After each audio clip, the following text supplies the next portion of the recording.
permanent settlements can exist where normal housing or access no longer works the way people expect.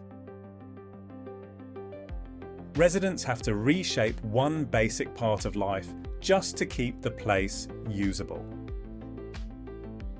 These are 10 places humans were not meant to live. At number 10, Whittier, Alaska. Most of Whittier's year-round residents are concentrated inside the 14-story Begich Towers. Housing and several essential local functions sit inside the same connected complex, allowing residents to move through much of the town without spending long periods outside. A connection to the school also lets children complete part of the trip without crossing exposed streets. But leaving town by road brings a different limit. Every vehicle must use the same 2.5-mile tunnel, which carries both trains and road traffic. Cars enter on an alternating schedule, so a journey can begin with a wait at the signal. At 11 at night, the tunnel locks, cutting off Whittier's only road connection until it opens again.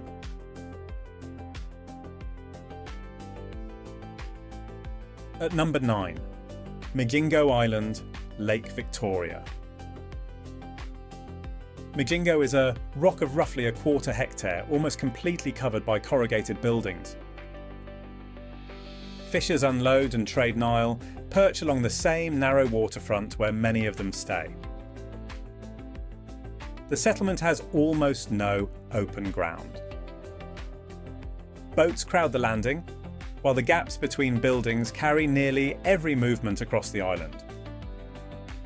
Workers keep arriving because the deeper water nearby can produce valuable catch, compressing fishing, trade and shelter onto an astonishingly small piece of land.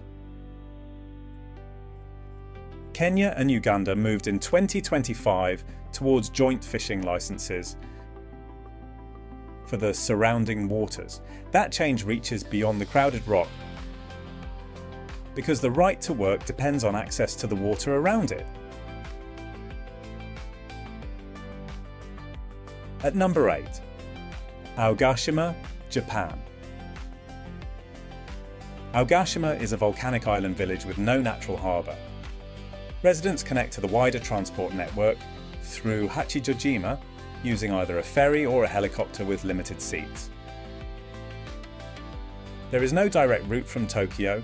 Every normal journey adds another transfer before anyone reaches or leaves the island.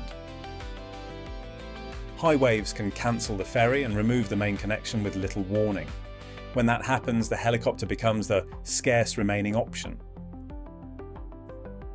Residents may have to wait for the sea to settle, or for one of the limited seats to open before the next crossing can happen.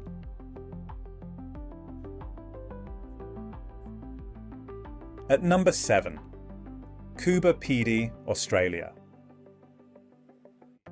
In Coober, Pedy, homes are excavated into sandstone beneath a desert mining town. When surface temperatures climb into the 40s Celsius, residents move domestic life into rooms cut directly from the rock. Occupied dugouts commonly stay between 19 and 25 degrees Celsius. That stable temperature reduces the amount of cooling needed inside. The same construction method also changes how a home can grow. A household can cut farther into the soft sandstone until another usable room exists underground. At number 6, Longyearbyen, Svalbard. Longyearbyen has homes built beneath steep slopes, capable of releasing destructive snow. When the local avalanche warning rises, residents can be evacuated from exposed streets before the slope gives way. The danger became brutally clear in 2015, when an avalanche destroyed 11 homes and killed 2 people. Housing in the Namibian area was later moved away from the exposed zone, changing where people could continue living beneath the mountain. Large barriers and a protective wall now stand above parts of the town, to interrupt the snow before it reaches the streets below. In places where homes once stood beneath the slope, protective structures now take their place.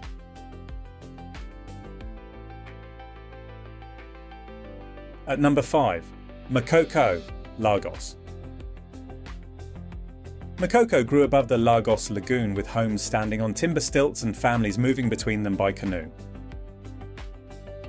Fishers could travel directly between their homes, their work, and the place where their catch was sold. The water itself carried ordinary movement through the settlement. Boats moved people through narrow passages, while fishing remained within immediate reach of the homes beside the lagoon.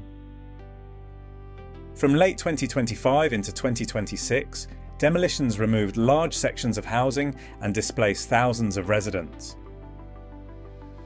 Some families remained beside the cleared waterfront, sleeping in canoes or temporary shelters near the area where their homes had stood.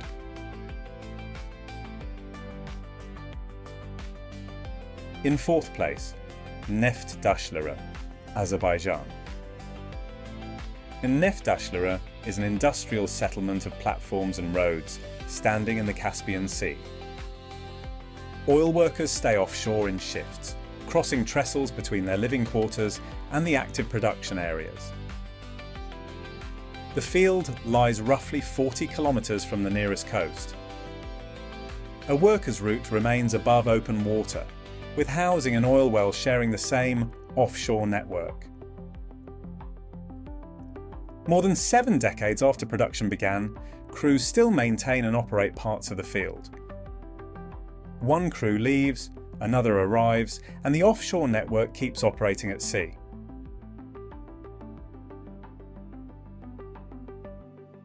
At number 3, Tristan da Cunha.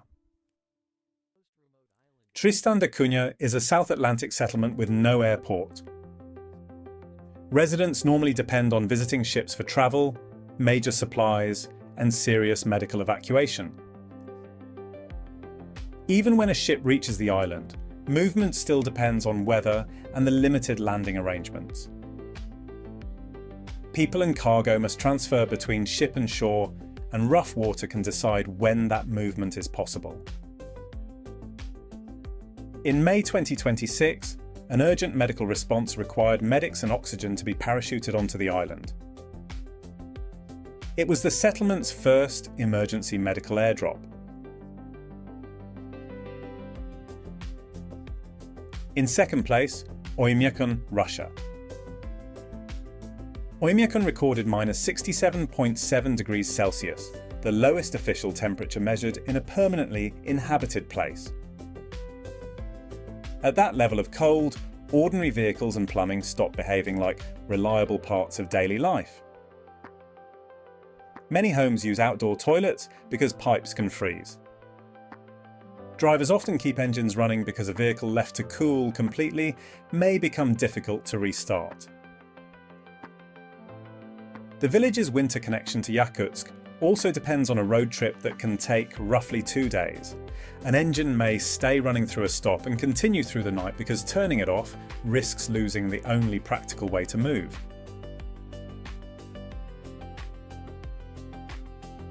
At number 1, La Rinconada, Peru. La Rinconada stands at roughly 5,100 meters, where the air contains about half the oxygen available at sea level. Miners climb through the settlement and work underground while chronic hypoxia already makes physical movement harder. At least one resident in 4 may have chronic mountain sickness. Workers keep arriving for the chance to recover gold through a system known as cachorreo. After more than 20 unpaid working days, a miner may receive one chance to take ore from the mine. That single allocation can decide whether the entire work cycle produces any return.